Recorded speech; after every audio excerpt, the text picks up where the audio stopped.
Mussolier, c'est mon vrai nom. André, c'est mon vrai prénom. Il n'est pas formidable, mais enfin, c'était un prénom qui appartenait à la génération de. Voilà, pendant que je suis né.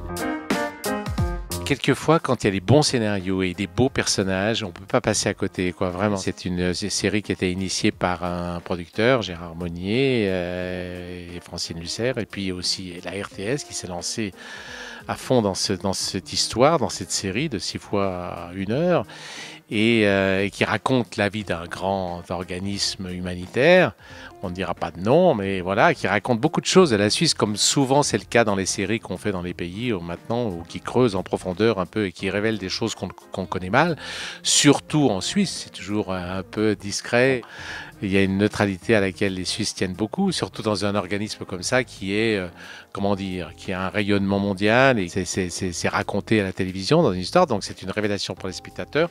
Et puis l'histoire, elle est très scénarisée, c'est un thriller presque politique, il y a vraiment beaucoup de personnages et il y a beaucoup de choses qui sont évoquées, quoi. Et à la fois la vie à l'intérieur de cet organisme humanitaire et puis la vie dans les pays où les populations souffrent et où les humanitaires en question vont sur le terrain pour venir en aide à ces populations qui souffrent de maladies ou qui sont sous les bombes, etc., comme c'est le cas aujourd'hui. C'est une région qui m'est à la fois très familière et en même temps très étrangère, parce que Genève, pour moi, ça a toujours été une capitale mondiale, européenne. J'ai l'impression de ne pas pouvoir connaître vraiment des Suisses, quoi. Il y avait vraiment tellement de populations différentes. Mais sinon, j'ai l'impression de découvrir Genève maintenant en tournant cette série qui s'appelle Cellule de crise. Et on est allé dans le vieux Genève et c'était vraiment, il y a des magnifiques endroits. Je l'ai senti tout de suite qu'il y avait un truc qui n'allait pas. J'ai pas réagi. Le droit humanitaire international, c'est un peu l'art et la manière de se mêler des affaires des autres. Votre petit numéro d'homme du peuple, devenu roi, la seule force de son poignet, vous pouvez vous le garder. Pour des raisons d'ordre personnel, je ne serai pas candidat. New information has come to light. C'est la famille royale de Fédération internationale de parlementaires. Souvenir. Je pense que vous devriez vous présenter à la présidence du HCIH. Une femme à la présidence. Ça serait une première. Il est urgent de redonner un visage et une voix au Haut Commissariat international humanitaire. Ils vont fermer la délégation. Pourquoi t'es parti, Mathias? Why didn't you fight for us, Mathias? On a tous les deux attendu, tous les deux espéré. Tu dois être soulagé, au fond. Bonsoir, Guillaume. On sait ce qu'ils veulent? Non, pas encore, non. Mais on devrait assez vite le savoir. On y était presque. Ce sont 8 collaborateurs de l'Agence humanitaire internationale qui ont été enlevés ce matin. Dans une guerre, il n'y a pas d'innocents. On joue un jeu dangereux. Vous êtes une femme courageuse, Madame Fontana. Non, Michel, toi, d'Islam!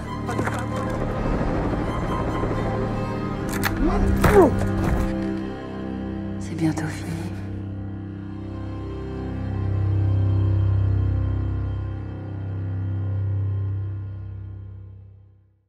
Qu'on peut être idéaliste et changer notre manière de vivre, et peut-être aussi le système dans lequel on vit, qui n'est pas forcément le meilleur qui soit. Le monde en a utilisé beaucoup des systèmes politiques, mais là vraiment, je pense qu'on arrive au bout du bout d'un système qui fait que l'homme n'a plus tellement la possibilité d'exister, quoi, pour son propre compte, quoi. Il est vraiment au service, je sais pas, d'une économie. On a l'impression qu'on dépend de l'économie, qu'on est un peu des esclaves d'une économie mondiale et qu'on se perd, qu'on s'émiette, qu'on perd sa vraie identité. Je pense que c'est un peu le combat des générations futures. Il y a une passion qui s'est déclenchée comme ça quand j'avais 10 ans, quand j'étais d'ailleurs à Saint-Julien-en-Genevois, où j'avais un professeur qui nous a emmenés voir une pièce de théâtre. Et moi, le monde virtuel, le monde des pièces de théâtre, c'était tellement plus riche, plus vivant que le monde réel dans lequel j'étais. Ça m'a tout de suite appelé et donné envie. J'avais l'impression d'exister davantage, quoi, dans ce monde-là. Et donc, du coup, j'ai voulu, étant interprète, puisque c'est un peu la voix qui s'est imposée à moi, de rôle dans des histoires inventées par des auteurs, j'ai voulu aller le plus loin possible, quoi, être le plus vrai, parce que c'est ce qui m'avait frappé quand j'avais vu la première pièce de théâtre. J'avais l'impression que tout d'un coup, je pouvais regarder ce qui se passait chez le voisin, je pouvais rire, pleurer, me moquer. C'était ce privilège-là qu'on a envie, quand on est acteur, de donner au spectateur. On a toujours envie de jouer un rôle qu'on n'a jamais joué. D'ailleurs, je me suis toujours efforcé de jouer des rôles tout à fait différents, dans des films différents. Passer de Staline au père de Tanguy, ou bien de, je sais pas, Troisième Couffin à Chez nous, qui est un film un peu politique sur l'extrême droite, où je jouais un personnage comme ça. Donc voilà, j'aime bien les grands écarts. Vous appelez vraiment Josiane et Josette? Vous pourriez vous appeler Josiane et Josette. Le problème, c'est que je ne saurais jamais qui est Josiane, qui est Josette. C'est vrai? Vous empruntez les... Vous changez. Ah, c'est pas mal, c'est fort.